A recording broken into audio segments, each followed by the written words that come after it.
బాబాయ్ పెళ్లి కూతురు ఎర్రటి యాపిల్ కలర్లా నిగనిగలాడిపోతూ తెగ నచ్చేసింది బాబాయ్.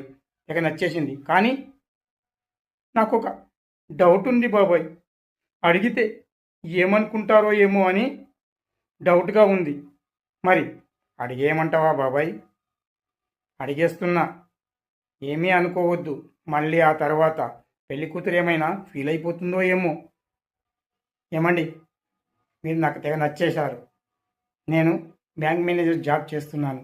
నెలకు ₹1,00,000 జీతం. మిమ్మల్ని పువ్వులో పెట్టి చూసుకుంటాను. కానీ నాకు ఒక డౌట్ అండి. మీరు ఫ్రెష్ అని ఒక్కసారి మీ నోటి నుంచి చెప్తే ఇక పెళ్లి ముహూర్తాలు పెట్టించుకుందామండి. ఆ ఒక్క డౌట్ తీరిపోయిందనుకో, చాలు, మీరు ఫ్రెషే అని చెప్పేశారు.